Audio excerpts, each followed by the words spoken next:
아멘. 네. 오늘 우리가 본문에 읽었던 비유는 말씀은 한 여인이 하나님 앞에 옥합을 바친 그러한 내용입니다. 오늘 좋은 일, 옳은 일이라는 제목으로 여러분들과 함께 말씀을 나누고자 하는데, 오늘 우리가 읽었던 1절, 2절 그리고 3절, 9절을 띄워놓고 10절, 11절을 읽어도 흐름상에 문제는 없습니다. 그런데 이 3절부터 9절까지 시간상으로도 장소적으로도 3일 전에 베다니에서 일어났던 그러한 일인데, 이 한 여인이 향유를 부은 사건을 그 사이에 기록하고 있습니다. 이는 저자 이 마가가 주로 사용하는 이 샌드위치 기법이라고 하는 것입니다. 위에와 밑에와 또 그 사이에 중요한 내용을 심어놓은 그런 기법이죠. 1절과 2절 또 10절과 11절에 보시면 이 대제사장과 서기관들이 예수님을 잡아 죽일 방도를 찾고 있었고, 또 10절 이하에 가룟 유다가 예수님을 팔려고 대제사장들에 가서 약속한 그러한 내용이 나옵니다.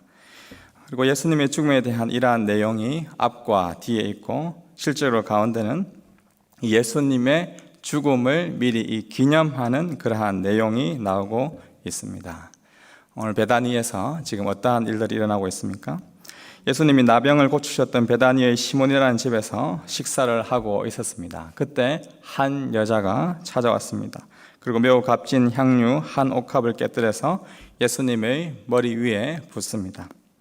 여기에는 이 한 여자라고 나오지만 병행 본문인 요한복음 12장 3절에 보면 이 여인이 마리아다라고 나옵니다.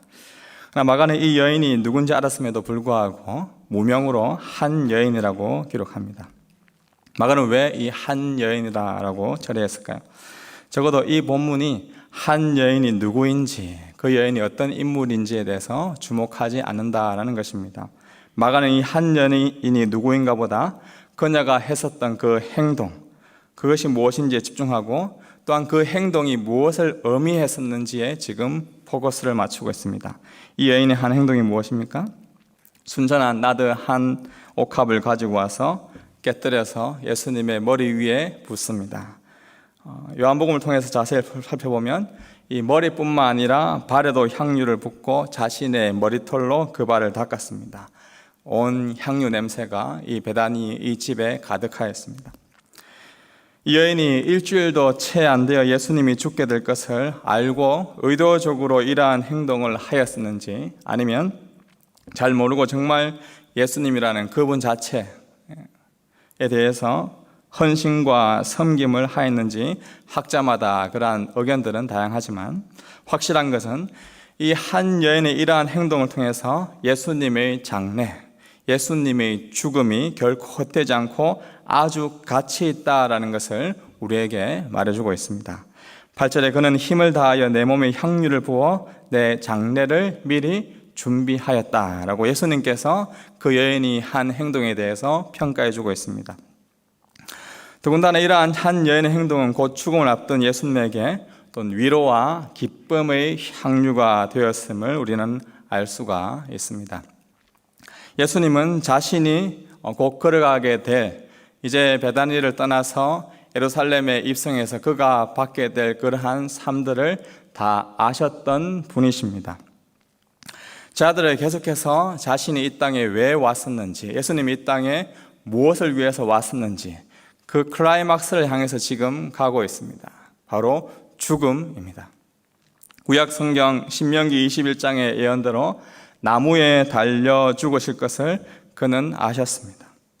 이스라엘 자손들이 광야에서 불뱀에 물려 다 죽게 되었을 때 놋뱀을 만들어서 장대에 매놨던 것처럼 모세가 광야에서 그 뱀을 든 것 같이 인자도 들려야 하리니라고 자신이 그 십자가에 들릴 것을 이미 알고 있었습니다. 개들이 나를 에워쌌으니 악한 무리가 나를 둘러 내 수족을 내 손과 발을 찔렀나이다. 시편 22편 말씀을 묵상하시면서 자신이 손과 발이 찔릴 것을 미리 아셨던 분이 바로 예수님이셨습니다. 우리가 고신총회와 함께 지금 70일 동안 이사야서를 묵상하고 있는데요, 제5복음서라 불리는 이 이사야서 말씀을 통해서도 보면 예수님이 고난받는, 예수님이 종으로 오신 그러한 모습들에 대한 곳곳의 묘사가, 또 자신이 어떻게 걸어갈 것인지 그 길에 대해서 말해주고 있습니다. 곧 있을 예수님의 그 죽음을 앞두고 한 여인이 부었던 이 향유는 하늘에 계신 성부 아버지께서 이 향유 옥합을 통해서 그의 아들 이 성자 예수 그리스도의 죽음이 얼마나 소중한 것인지 다시 한 번 더 확인해 주는 그러한 축복의 통로였다라고 할 수가 있습니다. 대구 동부교회를 심호하시는 김석태 목사님은 이 본문의 그런 말씀을 하시면서 여인의 향유 옥합을 통해 아마 성부 하나님께서 이렇게 말했을 것이다 라고 성부 하나님의 말을 이렇게 인용합니다.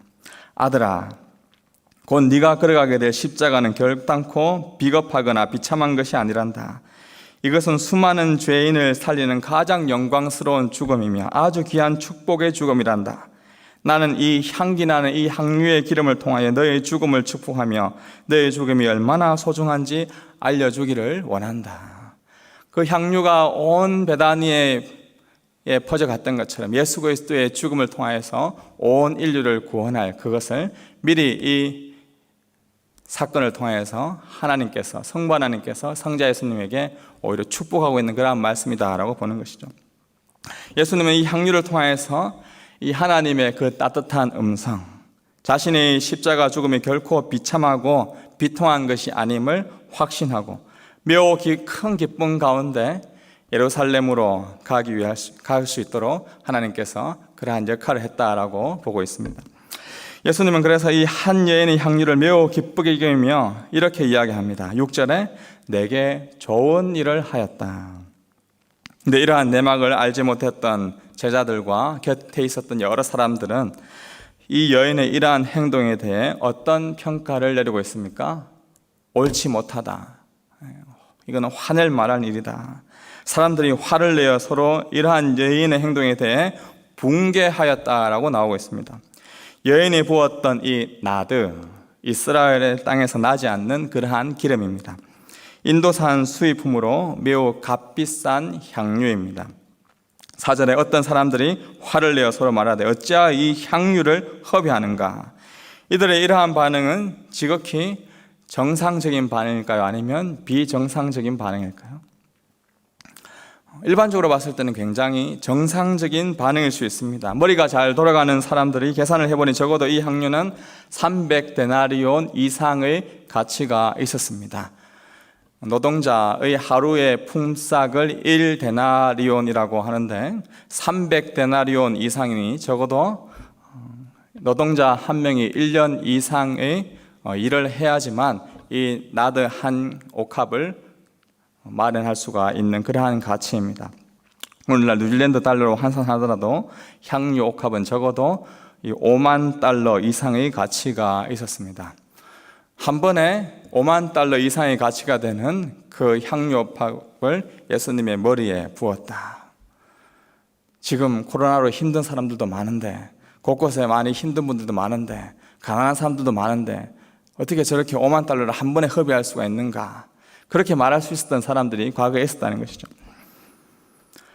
값비싼 기름을 한 번에 낭비한다는 것은 그들의 합리적인 머리로는 도저히 이해가 불가능한 사건이었습니다. 윤리적으로 보아도 지금의 유월절 앞둔 기간이 특별히 가난한 자들을 위해 구제하고 도와주는 게 훨씬 율법적입니다. 어떤 사람들의 분노는 지극히 옳고 정상적인 분노라고 볼 수가 있습니다. 그런데 예수님은 이러한 여인의 행동을 보시고 뭐라고 말씀하고 있습니까? 6절에 보시면 예수께서 이르시되 가만두라 너희가 어찌하여 그를 괴롭게 하느냐 그가 내게 좋은 일을 하였느니라. 예수님은 이 여인의 행동을 가리켜서 그가 옳은 일을 하였느니라 라고 말씀하지 않고 그가 내게 좋은 일을 하였다라고 말씀하고 있습니다. 우리가 인생을 살다 보면 우선 이 일이 옳은 일인지 그런 일인지 따지는 것보다 더보다 훨씬 가치 있는 더 높은 좋은 일에 가치를 두는 일이 참 많다라는 것을 알게 됩니다.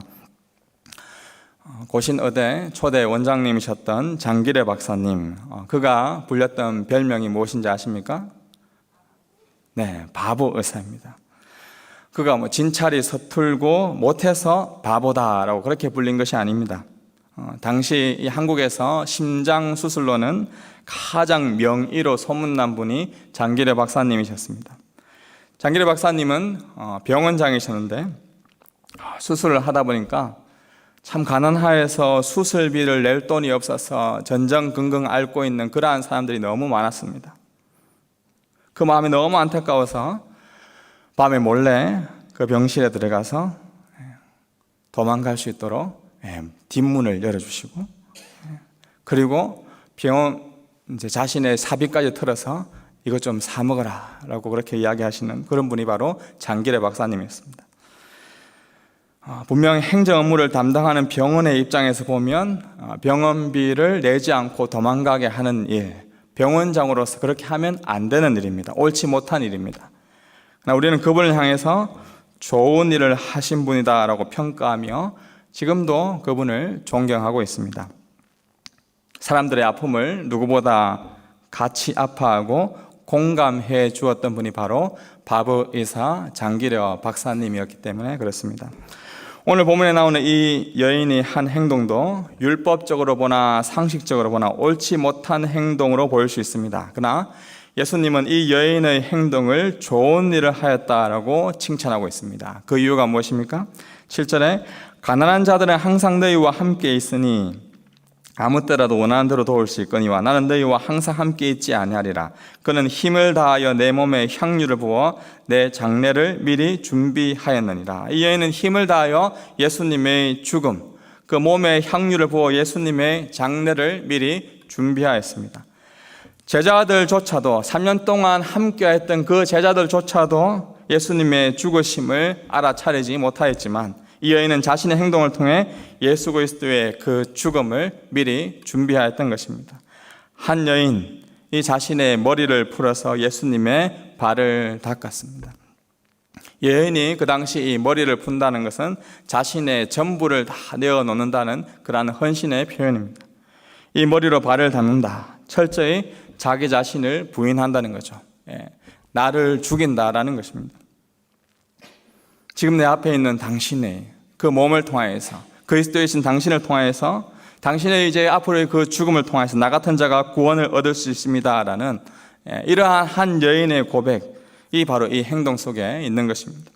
9절에 내가 진실로 너희에게 이르노니 온 천하에 어디서든지 복음이 전파되는 것은 이 여자가 한 행동도 말하여 그를 기억하리라 하시니라. 이 여자가 행한 일 속에는 바로 예수 그리스도의 죽으심과 예수 그리스도의 고난과 예수 그리스도의 이 자기 부인이 다 포함되어 있기 때문에 복음이 전파되는 곳에 이 아름다운 여인이 한 행동이 오늘날도 우리에게 기억되고 있는 것입니다. 사랑하는 주의 백성 여러분, 예수 그리스도의 죽으심을 미리 준비하였던 이 여인의 행동으로 상식적으로 일반적으로 어찌하여 이 향유를 허비하는가 책망받을 만한 그러한 일이었습니다. 오히려 이러한 행동을 할 만한 돈이 있다면 가난한 자들에게 주는 것이 더 값지고 보람되고 율법에 준수한 일이라 할 수가 있습니다. 그러나 예수님은 우리에게 말씀하고 있습니다. 그 여인이 한 일이 좋은 일을 하였다. 허비한 일은 분명히 안 좋은 것이지만 예수님은 이 여인의 이 허비하고 낭비하는 일을 좋은 일이다라고 평가했습니다. 영어 성경 NIV에는 a beautiful thing, 아름다운 일이었다라고 칭찬합니다. 어째서 이것을 아름다운 허비, 아름다운 낭비다라고 칭찬하였을까요? 예수님을 진정으로 사랑한 바로 이 한 여인의 그 모티브, 그 동기를 보았기 때문에 그렇습니다. 사랑은 무엇인가 계산을 하는, 손으로 우리가 셈을 하는 그러한 합리적인 것을 초월하는 것이 바로 사랑입니다. 여러분, 사랑하는 사람과 함께 보내는 시간을 낭비한다, 허비한다라고 생각하는 그러한 연인들이 혹시나 있습니까? 이 자리에 우리 청년들도 많이 계시는데 우리는 사랑하는 사람을 만나면 어떻습니까? 혹시나 연애를 하면서 내가 지금 2시간 시간을 보냈으니까 나는 이만큼 사랑하고 3시간 보내면 이만큼 사랑하고 4시간 보내면 이만큼 사랑한다. 혹시나 보낸 시간으로, 아니면 나는 100불을 선물했고 200불을 선물했으니까 쟤는 나를 이만큼 사랑하지. 혹여나 그렇게 계산을 하면서 사랑하시는 분이 있습니까? 진정한 사랑에 빠져 있다면 계산적이지가 않습니다. 하룻밤을 지새워도 사랑하는 여인이 함께하는 시간이 모자라는 게 사랑하는 사람과의 사이입니다. 사랑에 빠지면 함께하는 시간을 허비, 낭비라 생각하지 않습니다. 또한 사랑하는 사람을 위해서 쓰는 돈, 물질, 은사, 어떤 것도 낭비라 생각하지 않습니다. 사랑은 상식을 초월하고 우리 인간의 셈도 초월합니다. 한 여인의 향유를 붓는 이 행동에는 이 향유보다 훨씬 더 값진 그 사랑하는 마음, 예수님을 향한 그 여인의 사랑하는 마음이 그녀에게 있었습니다. 그래서 예수님은 그녀의 허비를 무가치한 허비로 보는 것이 아니라 가장 beautiful thing이다, 가장 아름다운 허비이다, 가장 아름다운 낭비다라고 평가하였습니다. 반면에 예수님을 진정으로 사랑하는지 의문이 가득했던 제자들은 어땠습니까? 특히 이 가룟 유다, 합리적이고 옳지 않다고 여겨지는 이 여인의 행동에 가장 강하게 비판했습니다. 그 비판의 목소리는 합리성을 가지고 따져보았을 때 상당히 옳은 것일 수 있습니다. 가난한 자를 도왔어야 한다는 그의 말은 사회의 정의에 매우 민감한 사람처럼 보일지도 모릅니다. 그러나 정작 예수님은 요한복음에서 이 가룟 유다를 가리켜서 저는 도둑이다 라고 평가합니다. 왜 그렇습니까? 그 모티브에 사랑이 없었기 때문입니다. 보기에는 옳은 행동과 보기에는 누가 봐도 합리적인 행동으로 보일지 몰라도 그 동기에 사랑이 없는 자신의 탐욕, 이익을 위한 것이라면 결코 그것은 좋은 일이 아닌 것입니다. 1956년 1월 8일 에콰도르의 마지막 남은 살인족 아우카 부족에 의해 짐 엘리엇과 그의 친구들은 창과 도끼에 의해 죽임을 당하게 됩니다. 짐 엘리엇, 휘튼 대학 레슬링부 챔피언이었고 재능 있는 연설가였습니다. 글도 굉장히 잘 적었습니다. 대학도 수석으로 졸업하였습니다. 장래가 촉망한 젊은이였습니다. 그런 그가 29세라는 젊은 나이에 생을 마감하자 미국에 있는 많은 일간지들은 그의 그러한 죽음을 가리켜서 그가 인생을 낭비, 허비하였다라고 많이 기록하였습니다. 한 기자는 이 짐 엘리엇의 아내인 엘리자베스에게 찾아가 인터뷰하면서 또다시 이런 말을 했습니다. What a waste. 이게 무슨 낭비인가요? 그러자 그 당시 20대 초반밖에 안 되었던 그의 아내가 그 기자를 향해 이렇게 말했었다고 합니다. 낭비라니요, 허비라니요. 나의 남편은 어렸을 때부터 지금 이 순간을 위하여서 준비했던 사람입니다. 내 남편은 이제야 그 꿈을 이룬 것일 뿐입니다. 이후로는 다시는 내 남편의 죽음을 두고 낭비라, 허비라고 말하지 말아 주십시오. 복음 때문에, 예수 그리스도 때문에 조금 손해보고 억울하고 부당한 그러한 일을 당하고 계신 분들이 있습니까? 세상은 어찌하여 그 향유를 허비하는가? What a waste. 너의 인생을 왜 그렇게 낭비하고 있는가라고 말할지 모릅니다. 그러나 주께서는 여러분에게 복음 때문에 갖는 수모, 복음 때문에 여러분들의 삶을 헌신할 때 가장 좋은 일을 하고 있다라고 여러분들을 향해서 평가하고 계실 것입니다. 오늘도 하루 종일 일터에서 고된 시간들을 보내고 이 자리에 나오신 분들이 계실 것입니다. 우리 삼교구 성도님들 비롯하여서 또 제자훈련을 받고 있는 우리 청년들, 우리 많은 분들이 또 이 자리에 나오셨습니다. 사람들은 막 이렇게 이야기합니다. 야, 너 하나 안 가도 몰라. 뭐 그렇게 가냐? 뭐 그렇게 열심히냐? 야, 교회 가면 뭐 그리 좋아서 그렇게 교회 가냐? 야, 지금 쉬어라. 예수 믿는 게 그거 대수냐? 야, 예수가 죽었다는 게 그 대수냐? 그 고난주간 해고 특별, 야, 새벽에도 일어난다면서 왜 그렇게 하냐? 참 별나다. 그건 합리적이지 않은 일이야. 그건 옳지 못한 일이야. 너의 건강을 관리해야지. 조롱하고 비방할지 모르겠습니다. 그러나 이 시간 이 자리에 여러분들이 이 자리에 있다는 것, 특별히 우리 엄마와 함께 또 아빠와 함께 이 자리에 나온 우리 어린 친구들도 있는데 여러분들이 이 자리에 있다는 것이 가장 좋은 일을 하고 있다는 것임을 믿으시기 바랍니다. 우리 옆에 있는 분들과 함께 인사 나눴으면 좋겠습니다. 가장 좋네. 여러분들이 이 자리에 와서 하나님을 찬양하고 예배드리고 예수 그리스도의 그 죽음과 고난을 기념하는 이 순간순간이 낭비와 허비가 아니라 가장 좋은 시간입니다. 청년들, 우리 제자 훈련을 하면서 수요예배에 나오는 친구들, 정말 값지고 귀한 시간인 것이죠. 제가 아는 우리 이전교회 생겼던 한 목사님 중에 한 분은 자신의 인생의 젊은 청년의 그런 시기를 다른 나라에 가서 섬기고자 하는 그러한 목사님이 계셨는데, 그래서 내 인생의 11조를 하나님께 드리겠다라고 해서 저 먼 곳에 가서 다른 나라에서 선교사로서 섬기시고 오셨던 그러한 분도 계셨습니다. 그러니까 자신의 그러한 삶이 다 하나님의 것임을 알고 하나님께 바치고 하나님을 위해서 거룩한 낭비, 허비를 하는 것, 그것은 절대 가치 없는 그러한 일이 아니다, 가장 값진 일이다라는 것을 우리가 이 저녁에 기억하시면 좋겠습니다. 그리스도인의 삶에는 두 가지의 삶이 있다고 합니다. 하나는 은혜 지향적인 삶이고 하나는 계산 지향적인 삶입니다.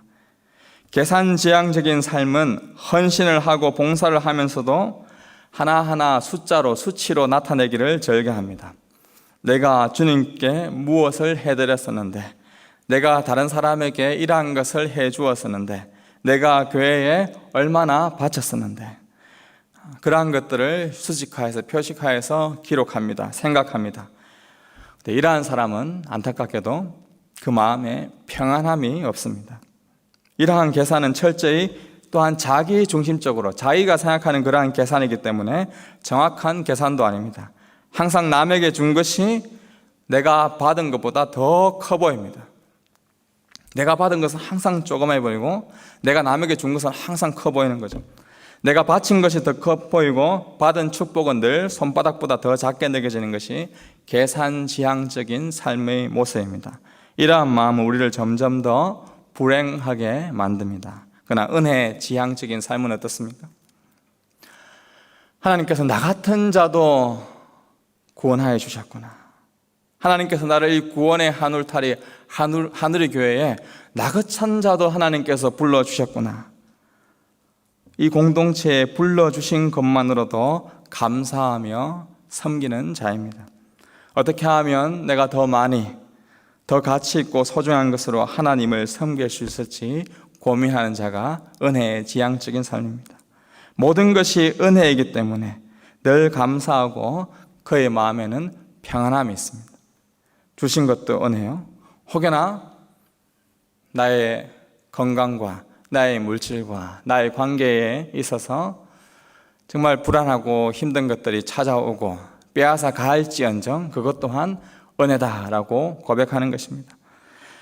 내가 용서받은 은혜가 너무 커서 또한 상대방도 용서할 수 있습니다. 내가 받은 은혜의 깊이와 높이와 너비가 얼마나 큰지 그 은혜의 바다로 인하여서 모든 사람을 품고 사랑하고 섬겨가고 기쁨과 감사와 은혜가 가득한 삶, 그것이 바로 은혜 지향적인 삶입니다. 받은 은혜가 너무 큰 사람은 우리의 삶을 계산하지 않습니다. 우리의 신앙생활을 계산하지 않습니다.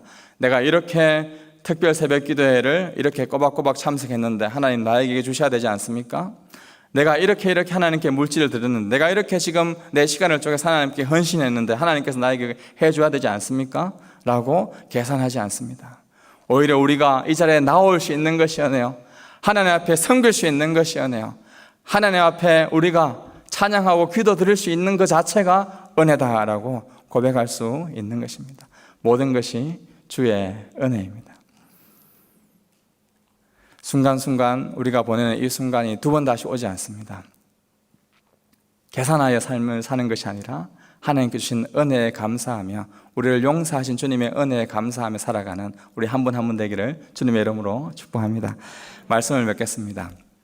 예수님이 좋은 일이다 라고 하면 그것은 옳은 일인 것입니다. 동시에 그것은 아름다운 일인 것입니다. 진선미, 예수님께서 진리다라고 하시면 그것은 진리인 것이고, 예수님께서 선이다라고 하면 그건 선인 것이고, 예수님께서 아름답다 하면 그것은 아름다운 것입니다. 세상 사람들은 예수님의 죽음을 인생을 허비한 어리석은 일로 평가합니다. 그러나 예수님의 십자가 죽음으로 영원한 생명을 얻은 자는 예수님의 그 낭비가 가장 가치 있고 고귀한 일이었음을 믿음으로 고백합니다. 이 은혜를 입은 자는 또다시 그 은혜가 필요한 자들을 위해 자신의 인생을 가장 고귀한 낭비, 가장 고귀한 허비의 인생을 살아갑니다. 내가 생각하기에 옳은 일이 아니라 예수님 보시기에 좋은 일을 위해 살아가는 그러한 은혜 지향적인 삶을 살아가는 것입니다.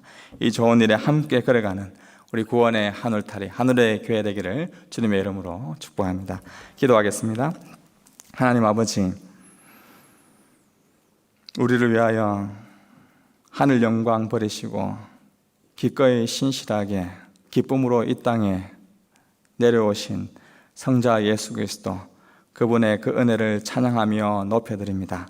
하나님, 세상은 우리의 인생을 낭비하며 왜 교회에 다니냐, 합리적이게 살아라, 그것은 옳지 못한 행동이다 라고 하지만 주님께서 이 땅에 오신 그 예수 그리스도의 그 죽음과 그 은혜, 우리를 향해서 구원을 베푸신 그 은혜가 너무 커서 갚을 길 없어서 주님 앞에 나와서 더 예배드리고 더 찬양하며 더 기도하며 더 헌신하며 더 주님을 사랑하며 섬겨갑니다. 하나님, 우리의 섬김과 헌신을 통하여서 주님 영광 받아 주시옵소서. 혹여나 우리의 섬김과 우리의 헌신이 율법이 되지 않게 하시고, 하나님, 보상을 받기 위해 하는 것이 아니라 이미 주님께서 주신 은혜가 너무 커서 갚을 길 없는 그 은혜, 감사함으로 섬겨갈 수 있는 우리 모든 주님의 권속들 한 분 한 분 될 수 있도록 선하게 인도하여 주시옵소서. 우리를 위해 이 땅에 오신, 자기 자신의 목숨을 기꺼이 헌신하신 예수 그리스도 이름으로 기도드립니다. 아멘. 우리 내게 있는